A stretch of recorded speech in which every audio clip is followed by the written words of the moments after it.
Hello, good morning, good afternoon, and good evening mga kabrigadang Pinoy Survivor. Kamusta kayong lahat? Happy Saturday, another weekend na naman. Matapos na ako sa week 42. Uy, malapit na akong almost kalahati na. Week 42 ng, anong tawag dyan? Marawi Challenge. Matikas Challenge, no? 83 weeks of trying to store some food more than what we are consuming on a weekly basis, pakonti-konti, budget lang, 500, 1,000, depende, maluwag, ipon, ipon, ipon, every week, para yung window ng expiration, yung mga expiration date, yung nabibili ko ngayon, nasa 2027 na ba? 2027, 2026, 2026, no? 2027. Okay. So, ganon. Another year, then magiging 2028. So, okay lang. Hindi siya sabay-sabay. Kasi pagka nag one time, big time kayo, malaking perang kailangan nyo, 50,000 per person ang kailangan nyo sa household. So, para sa 3 taon na, bakit 3 taon? Type ko, 3 taon eh. Para kung saan man umabot ang mundo, dito sa end times, bago tayo ma-rapture, handa yung pamilya ko. Pagka kunyari nagpatatak na si sugo ni Satanas, Antichrist, hindi ako magpapatatak. Neither yung kung sino man doon sa pamilya, wala magpapatatak because no one can buy or sell. Kung wala kang tatak, hindi ko kailangan magpatatak dahil sa kung meron kami naitabi. So ngayon pa lang, habang hindi pa dumadating yung mga sunod-sunod na mga pangyayari, nagsisimula pa lang, gawa niyang Ukraine war na yan, then yung Israel, sineset up yung nagkakaroon na ng alliances ng mga bansa na tungo sa dulo, yung talagang Armageddon, magkakasama sila. So ngayon pa lang sila nagpo-form ng alliances. Worth noting is Russia, China, North Korea, Ukraine, pati yung mga Syria na yan, yung Lebanon, all those countries around Israel. We still do not know kung saan manggagaling yung Antichrist. Pwedeng sa UN, pwedeng sa European country, pwedeng sa Arab country, pwedeng sa US mismo, hindi natin alam. Kasi ay pa magpakilala. Hindi magpapakilala yung Antichrist. Yan yung natin, alam natin, hanggang hindi umabot do sa kalahating taon nung peace na 7 years na kikreate niya mismo, kaya siya sisikat Kaya siya well known because the world will be in a very, very siguro barbaric situation, war, magulo. Economically, financially, food supply, food chain, disrupted lahat. Tapos meron pang mga pandemic, may mga earthquake, sabay-sabay yon. And then may gera. Kasi nandun pa lang tayo doon sa sinasabi ni Kristo na wars and rumors of wars. Actually, ilang taon niya nagera and rumors of wars. Nagkaroon ng World War I, World War II, lumpang mga Holy Crusades noon.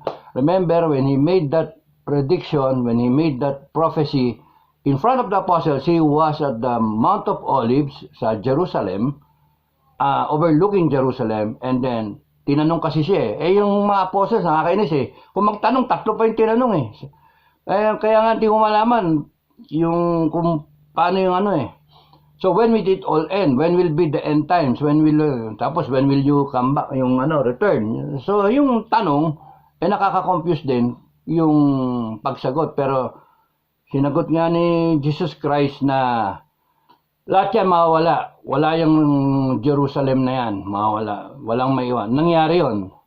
Pero yung future pa niya na fast forward pa ng mga sinabi, in the end times, meron rin temple. Meron rin temple. So paano nangyari? Sinabi mo, magigibayan, nangyari yon ng 70 AD, tapos nun, in the end times, meron temple. Because yung Antichrist mismo, de-desecrate niya yung temple. 3.5 years from the time na nag-create siya ng peace treaty. So, peace treaty. Ba't kailangan ng peace treaty? Kasi magulo. Yun yung tingin ko, magulo. So, ibig sabihin, magugulo talaga ang mundo. So, magkakaroon siya ng economic plan, magkakaroon ng one world government, and then he will be given the authority. So, ang suspect is UN, pwedeng European Union, pwedeng Amerika, kasi malakas ang influence sa Amerika. Pero towards the end, nawawala yung nawawala yung US hindi mo alam kung paano. Pero US might be the other beast, kung babasahin niyo Revelations, na sinasabi na rising out from the from the land o from the sea. Dalawang beast kasi yun But anyway, kanya-kanya interpretation niya, kanya-kanyang merong totoong interpretation. Malaman natin as it unfolds. So ngayon, magulo siya, nagkakaroon ng ng Israel. So where did I saan ba ako nagtapos nung huling video? Kaya seemingly yung Israel-Hamas war parang comes to mind yung sinabi ko, yung Hercules versus yung Hydra. Hydra is a form of a reptilian ek-ek. Pagka 12 yung ulo, pag pinutol mo yung isang ulo, magiging dalawa pa. Tutubo ulit because yung ang explanation, marami siyang cells dito sa leeg na kayang mag-reproduce ng ulo ulit pagka natanggal yung ulo, nasivir yung ulo. Kaya nung hinarap siya ni Hercules, part of the myth, legend, ng mga Greeks, pag putol na ganyan, tumubo ulit yung ulo. Kada putol mo. So, ang sarap magpaputol ng ulo, Dumadami yung ulo. Kung yung mga terorista magputol na ulo, hindi naman tumubo yung ulo ng baby Hindi naging dalawang ulo. Joke. Sorry na lang ako. Na-enjoy ko lang yung pagtubo ng ulo So, going back. Yung nangyayari sa Israel, yun yung pagkakasabi ko na parang nabitag siya kasi alam na alam yung magiging reaksyon niya. Hindi niya iniisip na gaano ka-grabe ba reaksyon o gaano ka basta ang reaksyon niya. Pumatay ka nga ng isa, magalit sila Pumatay ka na 1,400 at wounded yung 2,000 plus na Israel, saka 200 something na sundalo. Magalit talaga. Binomba mo, 5,000 rockets lumusot doon sa Iron Dome. Hindi talaga magalit. So, nag-declare war. Oh yeah! Nag-declare ng war. Sabi sa inyo ang galing mo talaga, bossing. Sabi nga ng mga tao na yan, ng Hamas. Believe kami sa iyo, bossing. Tama yung prediction mo. Tama yung mo. Tapos tawag sila sa Iran. Hello! Oh, uncle! Oh, kita mo? Sabi sa'yo, sisimulan ko yan Kaya, naglilitawan na ngayon yung mga ibang ulo. Andyan na ang recent Turkey Turkey, Yemen, yung Egypt nga, di mo maintindihan kung saan gumaganon yung ulo niya Kunwari nga, gusto niya magkaroon ng aid na papasok sa Gaza. Buksan niya yung gate, yung Rafah entry. Pero ayaw niya tumanggap ng refugee, ayaw niya. Pati yung mga Muslim din yung Mario Joseph for humanitarian reasons, di ba? So, hindi mo alam yung kartada Kunwaring pero actually, suportado nila yung yung mga terorista. Mga proxy nga nag-uusap sila ng Iran Tapos andyan yung Lebanon, yung Hezbollah. Tapos kanya-kanyang warning. Tapos doon sa malayo, si Uncle Putin. Mali yan. Tapos meron pang uncle na inchik na Israel has gone beyond yung kanyang right to defend itself. Mga banat niya. Kasi nga naman, mas marami nang pinatay ang Israel, mas marami nang namatay na sibilyan. Pero ito, advice ko sa inyo, mga kabrigada, huwag kayong maniniwala sa narrative na nadidinig ninyo sa mga media, social media. Kahit sa akin, huwag kayong maniwala, no? Because nagiging instrument ang mga tao sa disinformation. Hindi mo alam.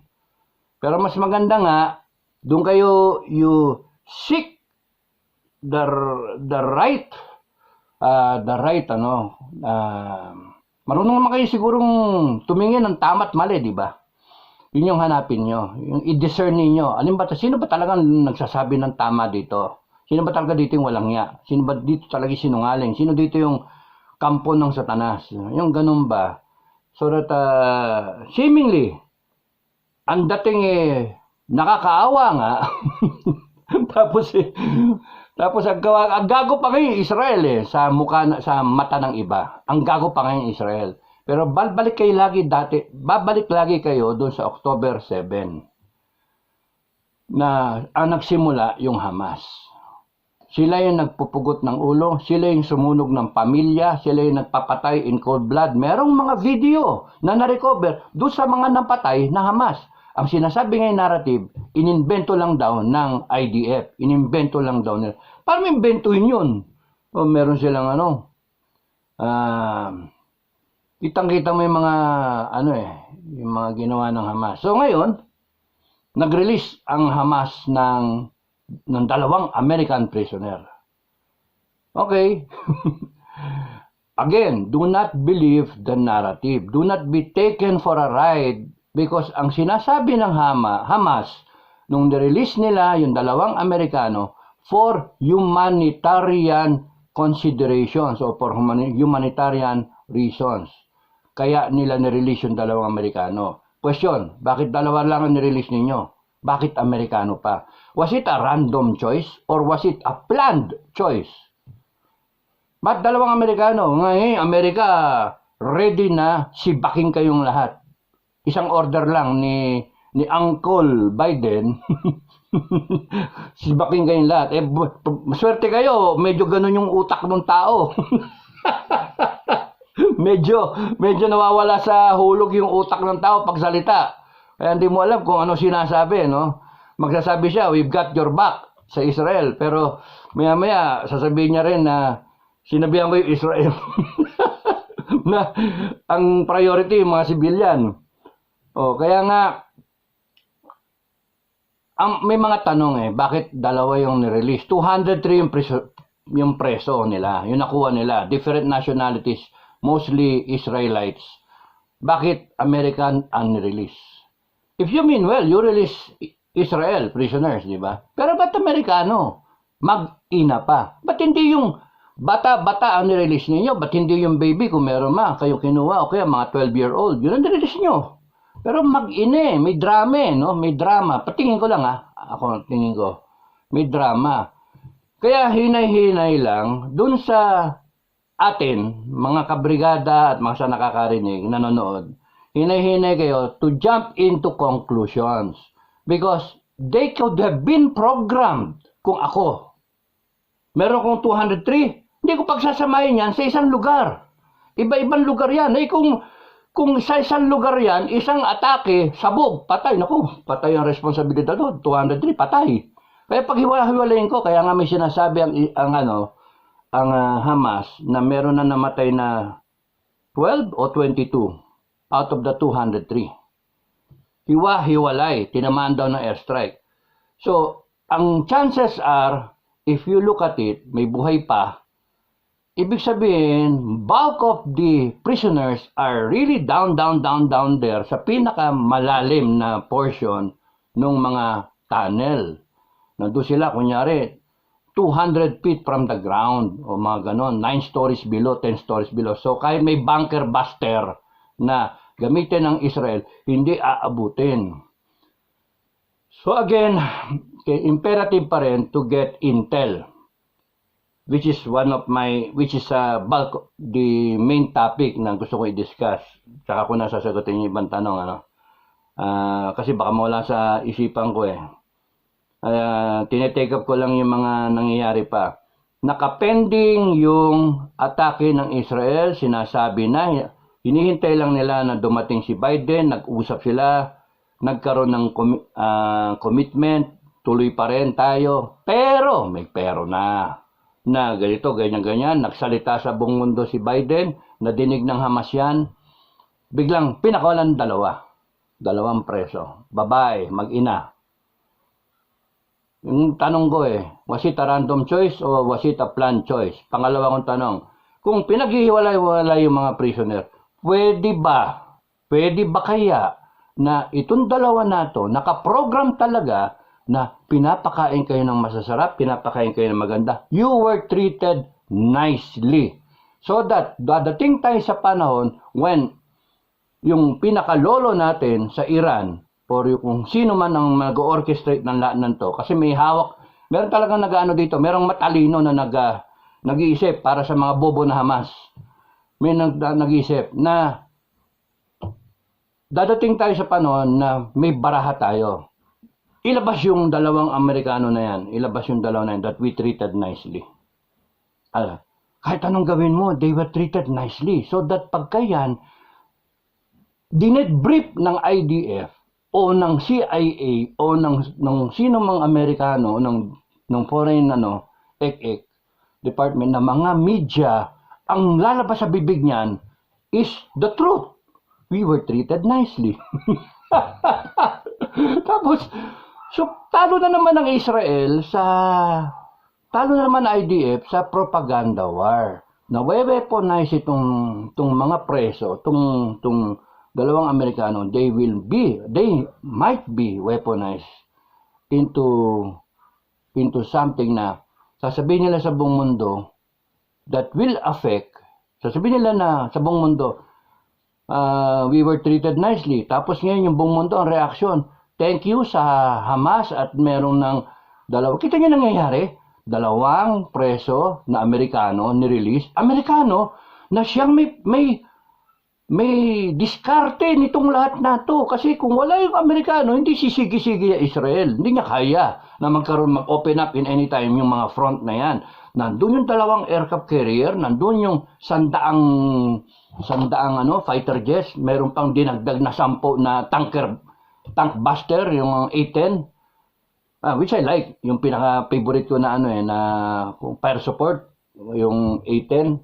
Hindi naman ako nakaranas na A-10, pero yung nakikita ko yung firepower na yung hahatiin niya yung tangke, gustong-gusto ko yun.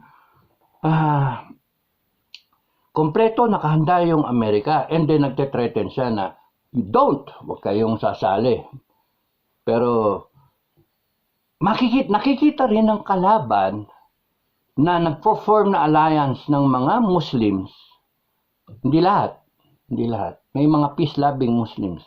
Pero may mga unreasonable Muslims na gusto lang talaga pumatay, gusto lang talaga magkagulo buong mundo. Yun yung mga kampon.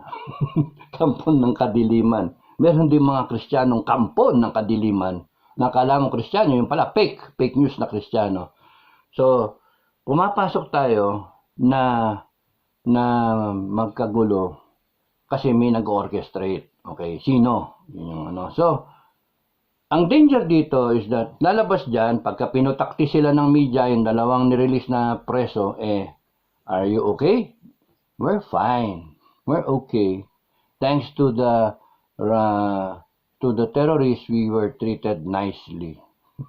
We were given first aid. I even had a fever, but they gave me medicine. Mga ganun ba? We were eating what they were eating. We were given a good bed to sleep on. Yung ganun.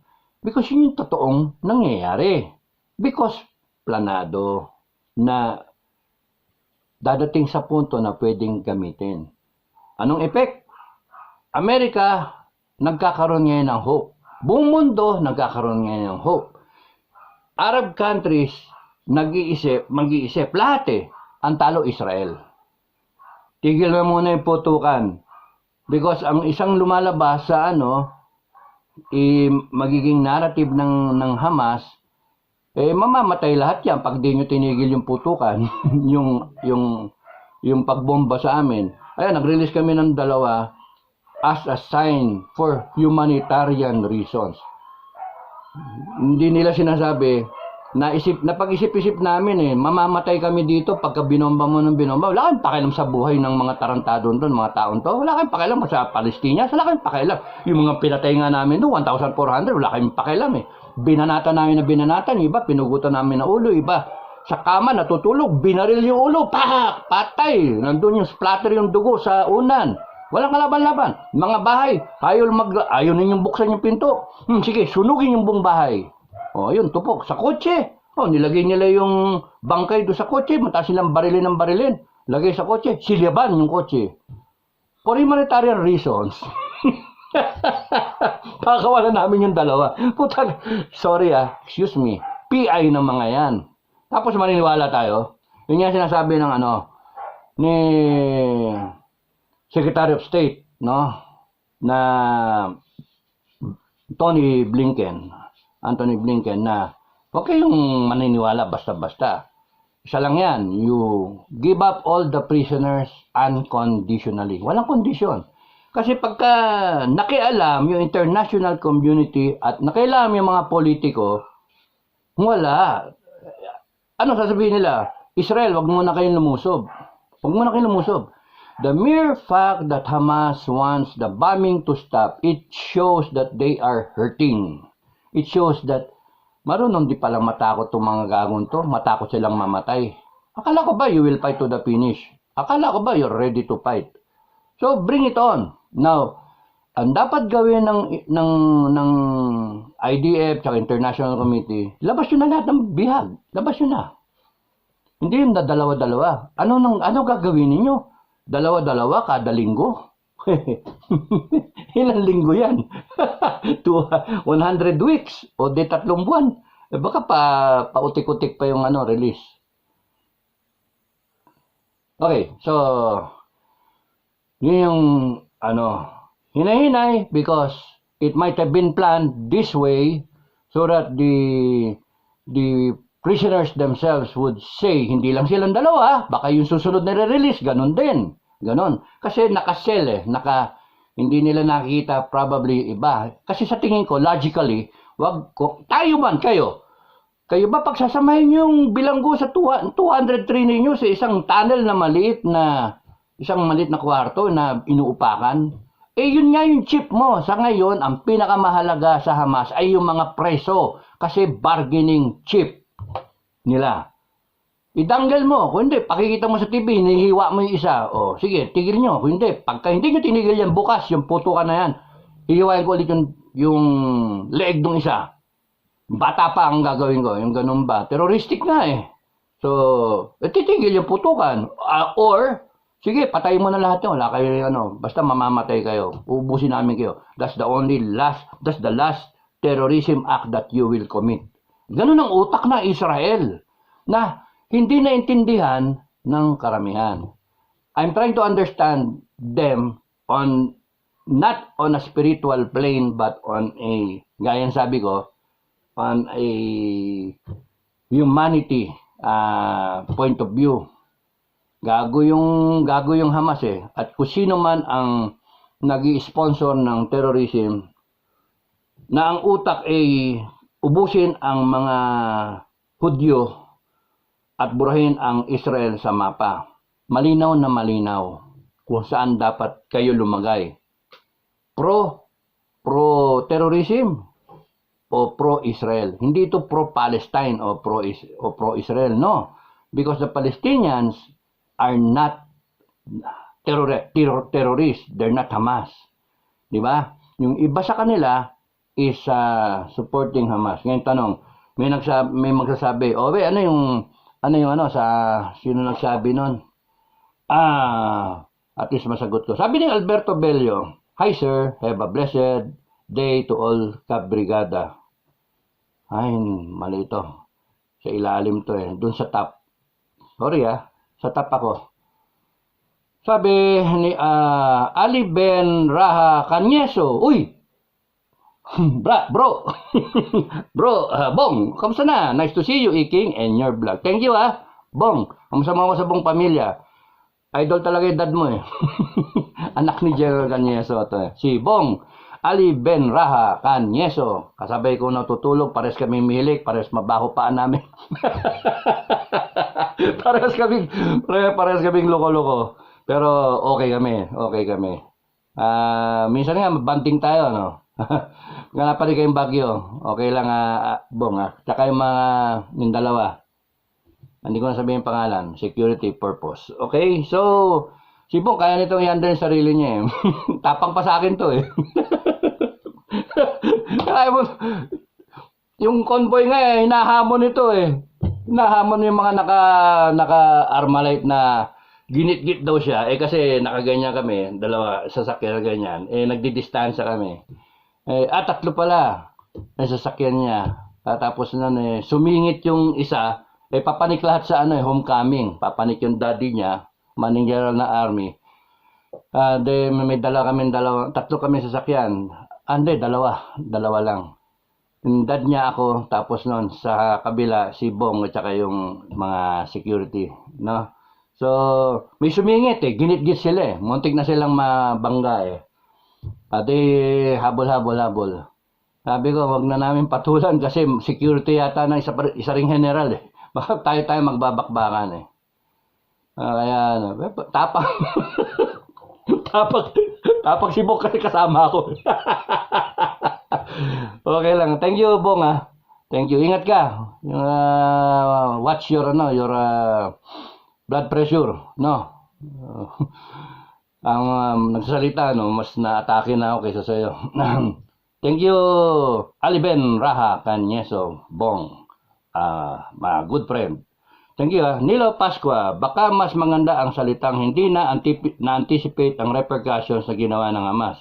Sa halip po na appreciate. Hey, either way, basta naintindihan niyo ako Either way, mas maganda yung sinabi mo na hindi na-anticipate yung repercussion sa salitang hindi na-appreciate yung magiging action, yung gustong gawin ng Hamas, yung maging resulta. Okay lang, pares lang ang ibig sabihin para sa akin, no? Pero thank you for the comment. Sino to? Si Nilo Pascua. Thank you for the comment. Roger Palisok, good morning. Basta malaga sa akin, naintindihan niyo ako. Good morning, afternoon, evening. Mga kabrigada, Roger po from New Jersey. Ngayon lang nakapanood uli, hoping that all of us ay nasa mabuting kalagayan.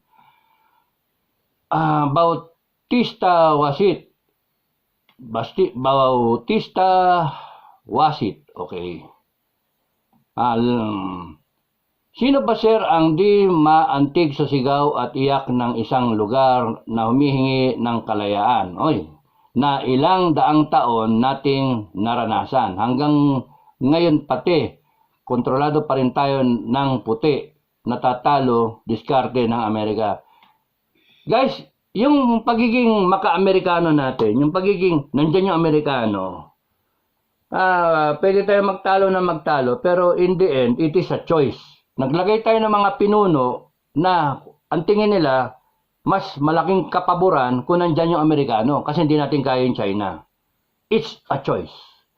Kung ayaw natin, wag tayo maglagay ng mga pinuno na pro-American. Ganun lang yun. Ganun lang yan. I hope I understood your question. Leng Valdez, happy and blessed Saturday morning sa Dado at sa mga kabrigadang Pinoy. Uy, Leng, nakalimutan ko na yan, yung mga logo, hindi bale, sikasuhin ko. Bautista Wasit ulit. Morning sir, ano ulit explanation ng Israel sa simbahan na bomba? Mahirap talaga paniwalaan ang Israel sa ngayon. You see, yung epekto sa atin ng media.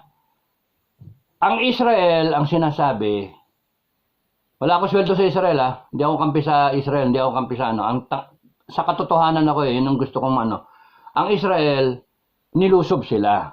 Gumanti sila. Inuupakan nila. Sa tingin ko, ang pagkakamali lang agad-agad ng Israel ay mainit yung kalooban nila, kayo lumagay sa posisyon nila, intindihin nyo, binanatan, 1,400, niratrat, patay. Iba, hiniwa-hiwa. Yung iba, sinunog.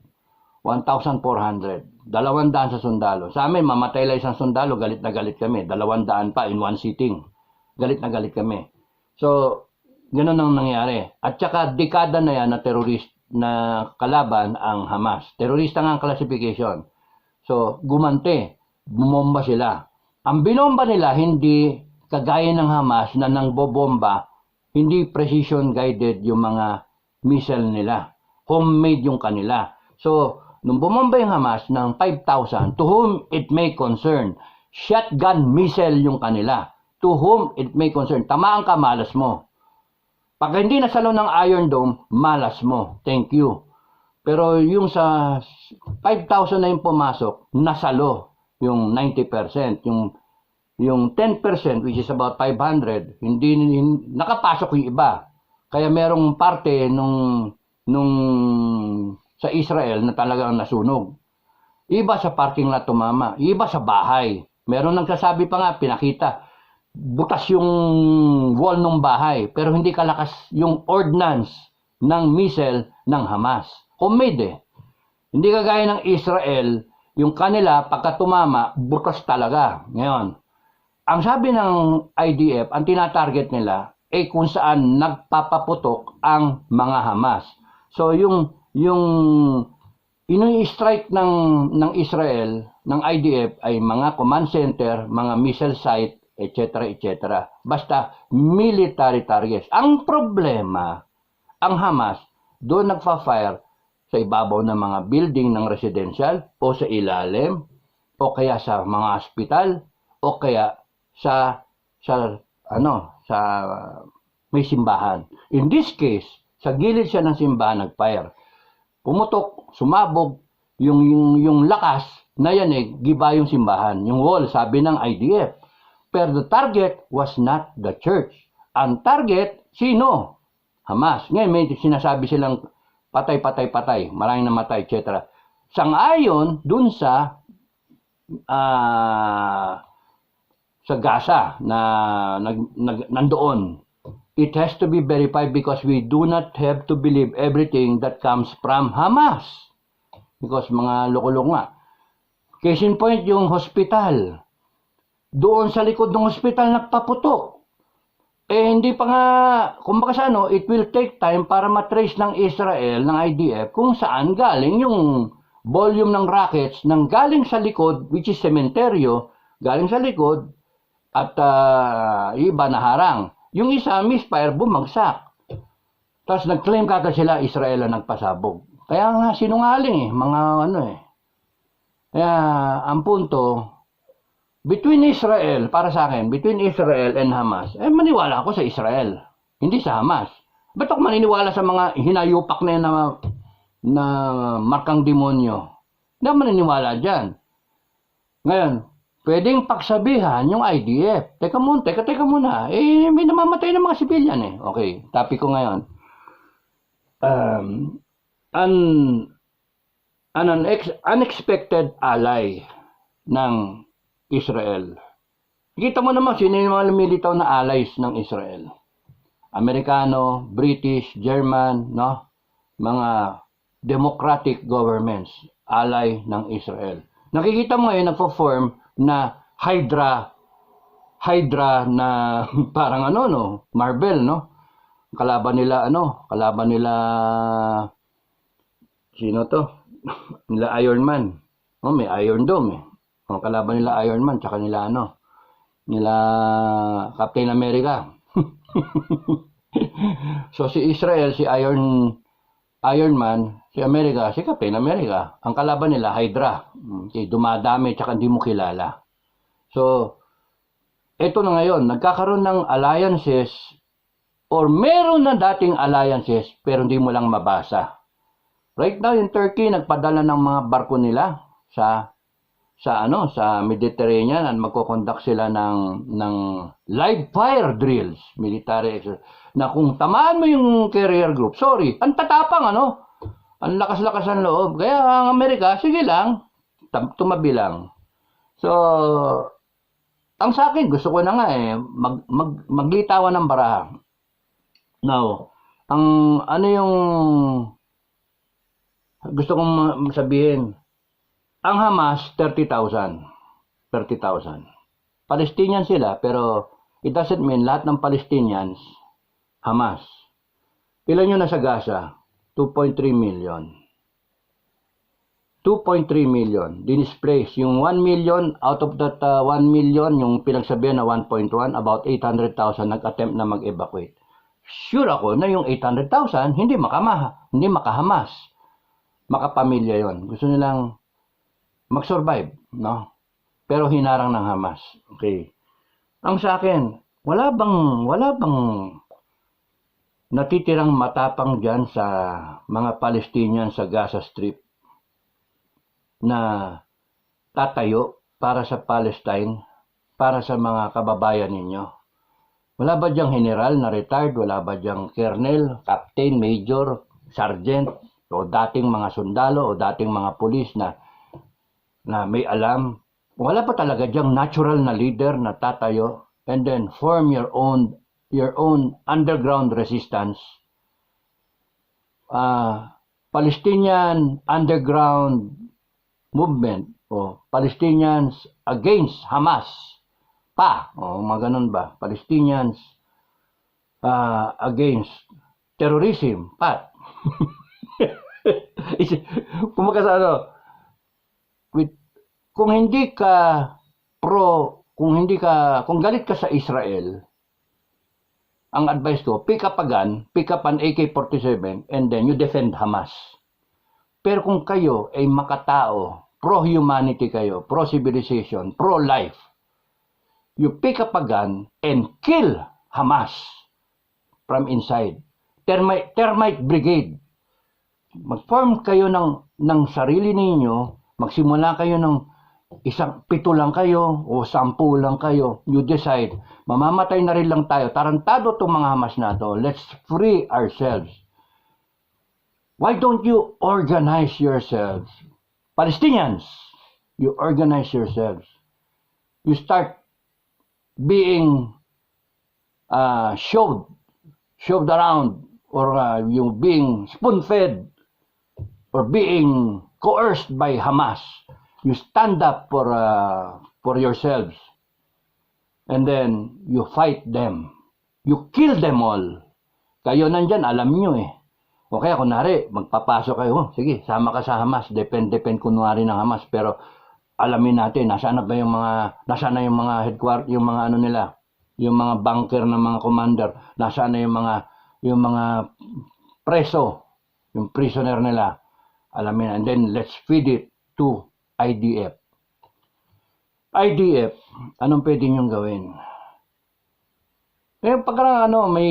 Nung World War II, may tinatawag na French resistance, may tinatawag na Polish resistance, may tinatawag na Yugoslavian resistance.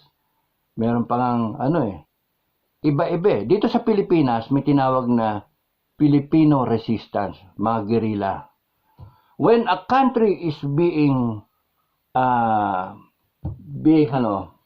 subdued by another powerful country, lumalaban yung mga yung mga katutubo, lumalaban yung mga original na occupier. Ngayon, sinasabi ninyo, occupier ang Israel.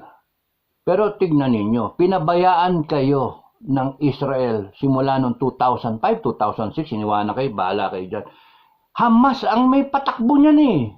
Hamas. Walang ginawa ko hindi. Imbis na umunlad yung bansa ninyo, imbis na kayo umunlad dyan, wala eh. Tamukyo kayo eh. Paano? Walang ginawa sila kundi magpayama. Nasaan yung leader ng Hamas? Nasaan na? Nandiyan ba sa Palestine? Nandiyan ba sa Gaza? Nandiyan ba dyan? Sa inyong? Wala. Nasa abroad. Yung anak niya sa nag-aaral. Sa abroad. O, di ba? Tapos ang yaman-yaman ng gago. Tapos kayo ngayon binobomba na hindi niya maramdaman yung nararamdaman ninyo. Kayo walang kuryente, walang tubig, etc. Meron ng tubig. Wala medical supplies. Kayo biktima ng pambobomba.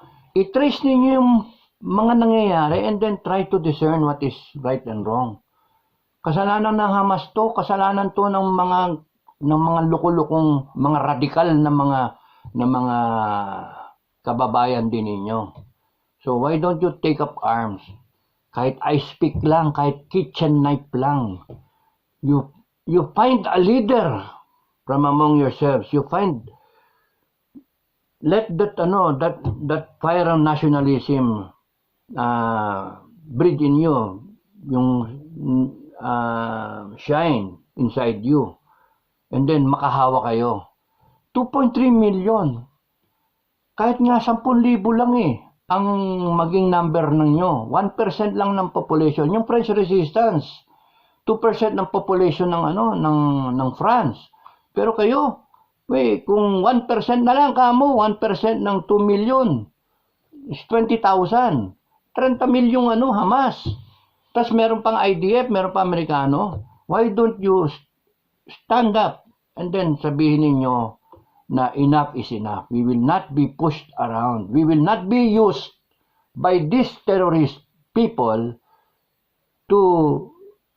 as human shields to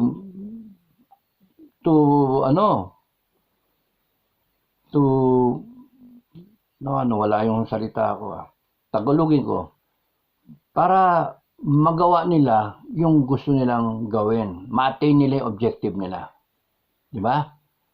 You shouldn't be used as they are using now yung mga prisoners to attain their objectives. Gusto ng Hamas na ma-delay lang yung atake while they are preparing. Sa nakakita, yung aid para sa inyo, kinuha ng Hamas. Diba? Para silang gagamit. Kaya nga hindi matuloy-tuloy ang aid na yan kasi nga ang question sila rin ang may control nung papasukan and then kaya nga you overthrow your government. That's what the Palestinians should do. Organize a resistance. Kayo yung magiging unexpected na ally ng IDF. Walang masyadong magawa yung US tsaka yung mga Western countries. Pero kayo, Palestinians, meron kayong magawa. You pick up something, 2x2, upakan nyo, bakal. Meron kayong makitang Hamas, pokpokin nyo sa ulo, patayin ninyo, gilitin nyo yung leg. Sorry, pero you pick up his weapon, then you have a weapon. You kill somebody na Hamas din, then you have another weapon. Bigay mo sa kasama mo. Starts from somebody. Somebody has to stand up for you guys, for you people. And kung tingin ninyo Israel, papatayin kayo, mali na kayo. Israel, ang dapat gawin, mga IDF, you start thinking na, i-occupy nyo yung buong, Gaza Strip na yan, magiging inyo. Hindi. Kasi problema yan babalikan kayo ng babalikan. You are there to liberate the Palestinians against a brutal regime, di ba? Against a terrorist regime. You are there to free them. So, you work with them. Amerikano, Special Forces, pasok kayo. Organize ninyo. Kailangan ninyo ng CHDF. Kailangan nyo mga tawag doon. Yun nga, CHDF. Na gagay dito sa Pilipinas ba? Home defense, no? Bakit ganon? Walang lumalaban sa Hamas kasi kakampi ninyo, kasi naniniwala kayo sa Hamas, freedom fighter ninyo. Tignan yung ginawa sa inyo. Wala Why would you allow 30,000 fanatical na organization na isubo kayo sa kamatayan, isubo kayo sa gutom, isubo kayo sa mga anak ninyo?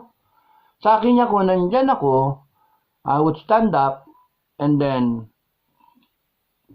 try to kill somebody. Mamatay man ako sa kabobomba na Israel, okay lang mamamatay na rin lang ako. Ayoko umalis hinarang ako. Di patayin ninyo yung marang. Ano ba yan? Civilian lang kasi kayo. Hindi. When you are being oppressed, when you are being, you stand up and fight. Ganun yung, because sinong lalaban para sa inyo? Ewan ko, pero lahat ng countries, alam nyo, when the Americans came sa US, kala nila libre yung lupa kala nila kanila na Pero nandun pala yung mga Indian Americans, no? Nandun yung American Indians, mga Apache, Sioux, mga ganun ba, iba-ibang tribe. Ang problem nila, hindi sila nag-unite eh. And then came in a more powerful army. A more powerful group, organization, organized. Pero tignan ninyo US Cavalry, nagagalit sila sa kapwa nila pagka ang nilusob ng US Cavalry panay mga villages ng Indian, babae, bata. Uy, may sense din sila. And that's what America is standing for. Yung sense of humanitarian na approach, freedom, ganon. Ang problema nga, pagka ikaw mahina ka, talo ka ng mas malakas. Ganyan yung history ng tao. Sa Pilipinas, ganon. Lumaban si Lapu-Lapu, pero namatay. Di siguro si Lapu-Lapu, pinrito. Ginawang pulutan. So, dumating ng dagsaang Kastila, pinakita lang nila, ano yan, yung inaano ninyo, bato, sinasamba nyo, mas maganda amin, kahoy, may pintura pa, ayan Mama Mary, yan nakapako si Kristo, yan yung amin. So, we were conquered by Christianity. So, it's always a new idea versus an old idea, which is better.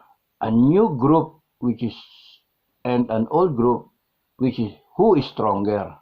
So in this case, yung mga Indian kahit nag-resort into the first terroristic acts ever known na namamana, may apoy yung pana, di ba? Yung mga western movies, pinapana, babae, bata, papatayin din Tapos i-scalp yung ulo.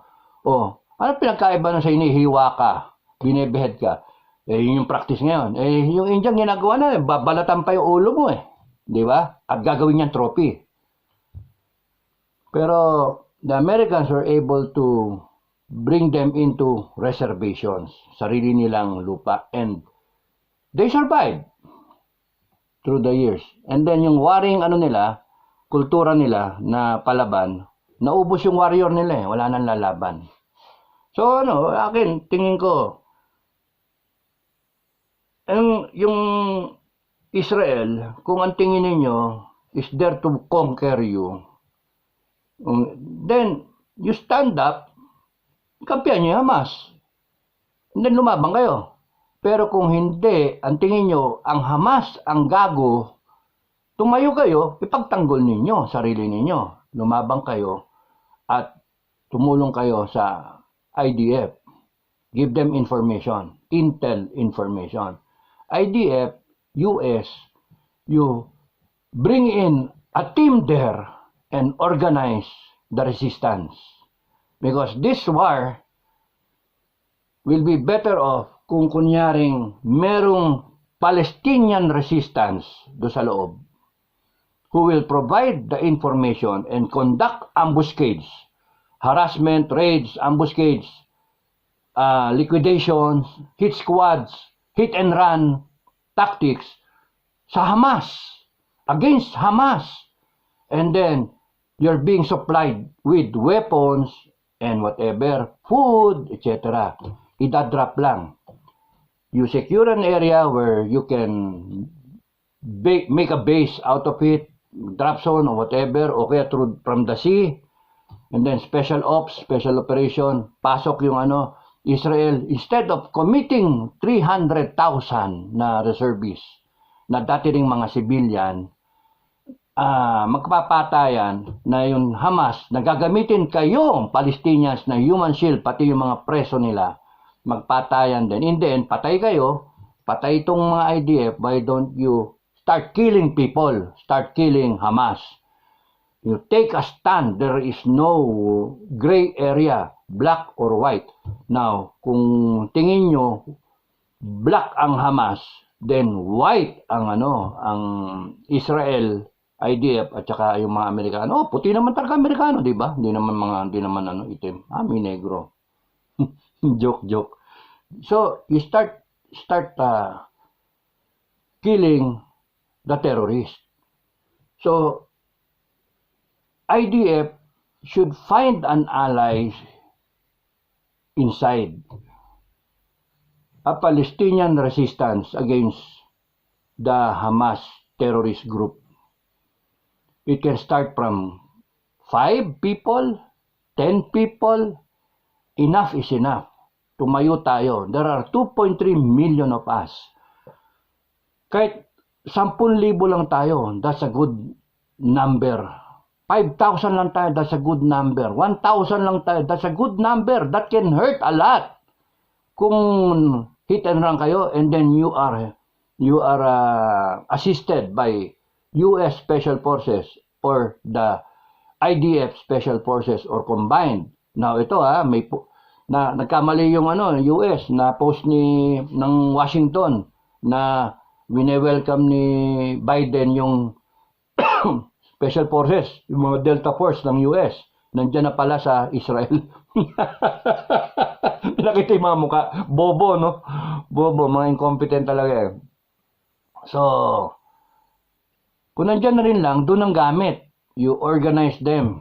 Hindi lang yung kayo-kayo and then prisoners na. No, organize the resistance inside. Kasi kung tatagal ito, per square inch ang laban ang pagkuha sa Gaza. You let the Palestinians fight for their land, for their identity. Hindi to ethnic cleansing na uubusin lahat ng Palestinians. No, because hindi gago ang Israel eh. Hatiin na lang ninyo yung Gaza Strip. Merong Palestinian side, merong Israel side. Oh, tapos, pareho kayo may beach. Pareho kayo may dagat. Ang punto, paglabanan nyo, magkampi kayo. One is for the good side, one is against the bad side. Now, you have to make a decision kung sino yung masama rito. Is it Israel o is it Hamas? Diba? Alam ko kasi wala pang pinupugutan na bata yung yung Israel. Yung merong nasabugan, namatay, kasama yun na nag-declare ng war yung Israel eh. Kasi itong Hamas lumusog nga magago eh. Alam mo, ginagamit niya yung masil ay kay palisin dyan. Kaya enough is enough, diba? So yun yung yun yung tingin ko. Israel should find an ally inside. Sino pa? Kundi kayo, Palestinians. You organize yourselves and then start fighting, start defending yourselves. You pick up a gun, pick up a knife. Mga Pilipino noon, Pana, Sibat, Itak. Yan, lumaban kami. Diba? Lumaban yung mga namin, lolo namin. Kayo, hindi nyo kaya yun? May naklase kayo. Hapon, nilabanan namin eh. Oh, mga baril ng Pilipino noon, yung pick bomb, kasa putok. Diba? Hanggang sa nagkaroon na later on ng resistance, andyan na yung Amerikano, I shall return, sabi, no? I shall return. Dati, nung bago yung dumating Hapon, magkakasama tayo. Na Pearl Harbor sila. Takbo si MacArthur. Walang naiwan ng Pilipino. Andyan na yung, umalis Amerikano, nangako. Ayun ang pinangawakan ng Pilipino, I shall return. Hanggang ngayon, ganun. Okay, so mag-comment lang kayo. Maraming salamat sa inyong lahat. Like, share, subscribe. Thank you sa pagpakinig. Yung mga bago, checkin nyo yung mga playlist. Merong isang tungkol sa Israel War. Merong buhay kadete, merong buhay military. Bahala na kayo. Tsaka, thank you sa inyong lahat. Happy weekend! Bye-bye!